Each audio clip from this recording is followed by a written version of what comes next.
You, John Fitzgerald Kennedy, do solemnly swear. I, John Fitzgerald Kennedy, do solemnly swear. That you will faithfully execute the office of President of the United States. That I will faithfully execute the office of President of the United States. And will, to the best of your ability. And will, to the best of my ability. Preserve, protect, and defend the Constitution of the United States. Preserve, protect, and defend the Constitution of the United States. So help you God. So help me God.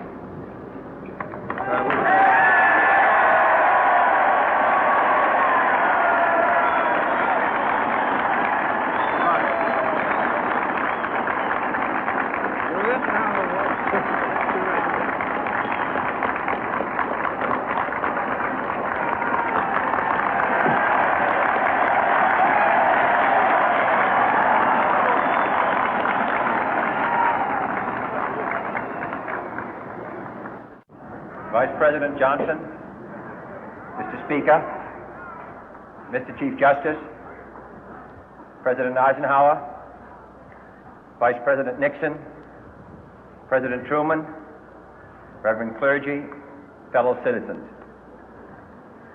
We observe today not a victory of party, but a celebration of freedom, symbolizing an end as well as a beginning, signifying renewal as well as change.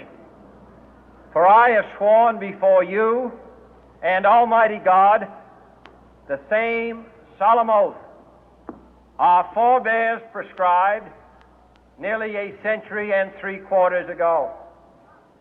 The world is very different now, for man holds in his mortal hands the power to abolish all forms of human poverty and all forms of human life. And yet the same revolutionary beliefs for which our forebears fought are still at issue around the globe. The belief that the rights of man come not from the generosity of the state, but from the hand of God. We dare not forget today that we are the heirs of that first revolution. Let the word go forth from this time and place to friend and foe alike that the torch has been passed to a new generation of Americans born in this century, tempered by war, disciplined by a hard and bitter peace, proud of our ancient heritage, and unwilling to witness or permit the slow undoing of those human rights to which this nation has always been committed and to which we are committed today at home and around the world.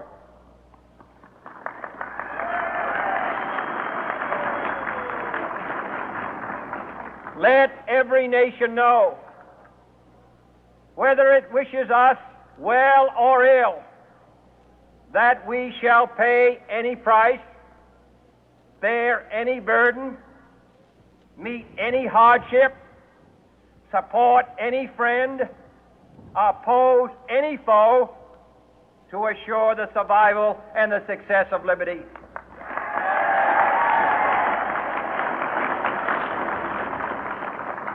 This much we pledge and more.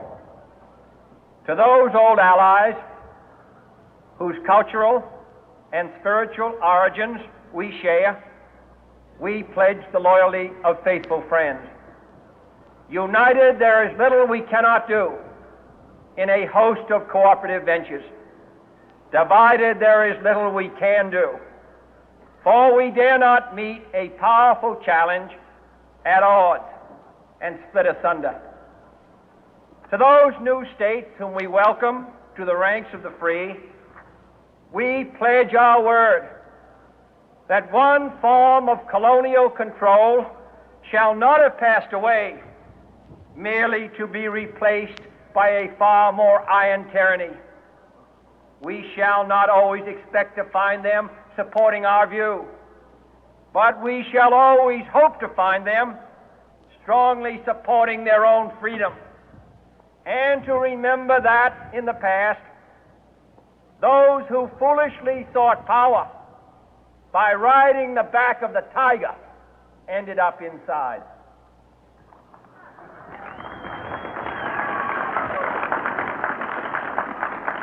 To those people in the huts and villages of half the globe struggling to break the bonds of mass misery, we pledge our best efforts to help them help themselves for whatever period is required, not because the communists may be doing it, not because we seek their votes, but because it is right.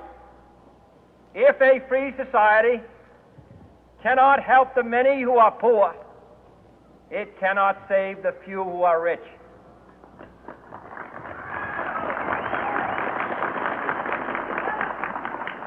To our sister republics south of our border, we offer a special pledge to convert our good words into good deeds, in a new alliance for progress, to assist free men and free governments in casting off the chains of poverty. But this peaceful revolution of hope cannot become the prey of hostile powers. Let all our neighbors know that we shall join with them to oppose aggression or subversion anywhere in the Americas. And let every other power know that this hemisphere intends to remain the master of its own house.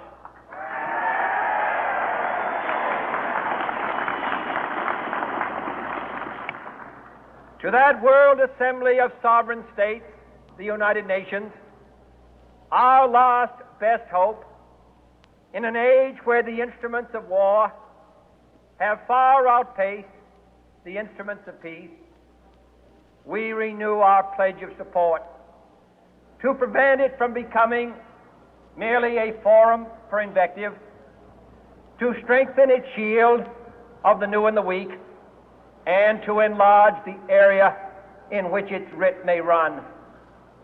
Finally, to those nations who would make themselves our adversary, we offer not a pledge, but a request that both sides begin anew the quest for peace.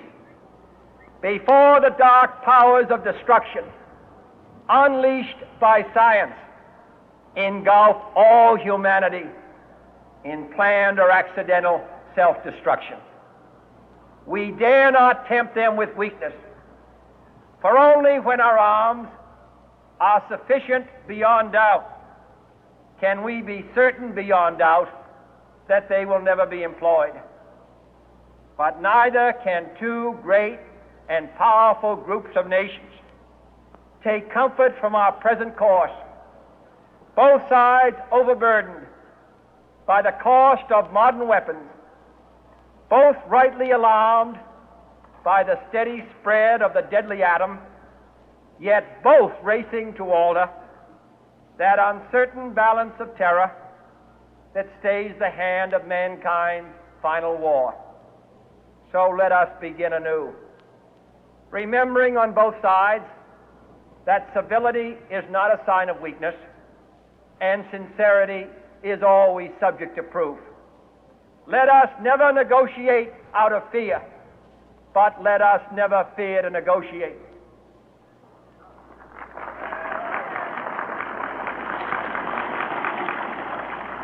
Let both sides explore what problems unite us, instead of belaboring those problems which divide us.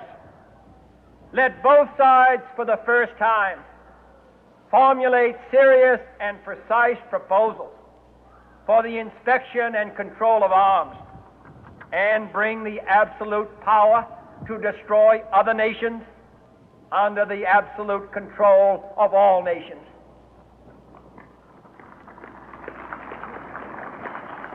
Let both sides seek to invoke the wonders of science instead of its terrors. Together, let us explore the stars, conquer the deserts, eradicate disease, tap the ocean depth, and encourage the arts and commerce.